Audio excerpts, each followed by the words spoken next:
Nasib apes yang dialami Nandra Famasa, salah sikok karyawan swasta di Palembang. Sudem kehilangan motor di parkiran tempat dirinya begawe yang berada di Jalan Kapten Abdullah, Kelurahan Pelaju Darat, Palembang. Pelaku dewek terekam kamera pengawas toko pas lagi beraksi.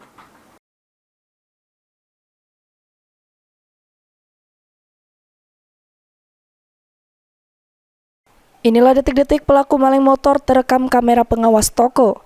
Yang terjingok jelas, pelaku yang berjalan kaki dengan gunung ke jaket hitam garis putih, helm warna abang langsung arah ke motor korban. Dengan hitungan detik, motor korban langsung dibawa berlari pelaku. Dari pantauan kamera pengawas toko, pelaku diduga ada wong duo, yang menusikok pelaku lagi nunggu di pinggir jalan sambil jingok situasi. Kejadian bermula korban Nandra, salah sikok pegawai swasta, yang balik di lorong Pekapuran, Kecamatan Seberang Ulus 1, Palembang, yang parkir ke motornya di parkiran tempat dirinya begawe dengan keadaan dikunci setang. Yang berada di Jalan Kapten Abdullah, Kelurahan Pelaju Darat, Kecamatan Pelaju, Palembang, tepatnya di Momoyo Ice Cream. Korban dewek tahu motornya longet pas dapat kabar dari kawan begawe yang ngomong kalau motornya di parkiran idak kate. Korban yang panik langsung metu jingok motornya di parkiran. Menerbai motor korban sudah melengit, korban nambah ke pelaku ngembat motornya sekira jam 9 dalu pas korban ngecek di kamera pengawas toko. Atas kejadian tersebut, korban laju kehilangan motor kesayangannya, merek Honda Beat Street BG4235 ADC warna coklat, dengan total kerugian diperkirakan ke 24 juta.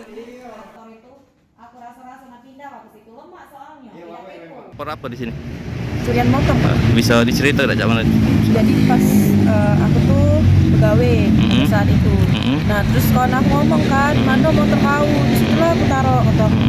Nah pas aku tengok kirain penesan kan namanya kalau pegawai, ternyata memang nggak kata ini yang hilang. Pas cek CCTV itu sekitar jam 21.54 itu motornya diambil uang kan. Itu motornya diparkir ke mana dah? Parkir ke depan itu lah. Depan tempat kita pegawai? Tempat pegawai. Itu tuh ada motor yang karyawan lain juga, tapi motor aku yang diambil. Motor apa yang hilang? Motor Beat Street. Kita sempat nanya tak sama tukang parkir di sana tuh? Tukang parkir itu pas jam 10 itu dia sudah balik, Kak. Oh, jam 10 malam itu kejadian? Dia tuh masih di situ, itu sudah balik duluan, pulang. Malam itu kejadiannya? Malam. Ini laporan korban sudah diterima pihak kepolisian, terus bakal ditindaklanjut oleh petugas Satreskrim Polrestabes Palembang guna pengembangan. Suryadi, PAL TV. Ada CCTV-nya.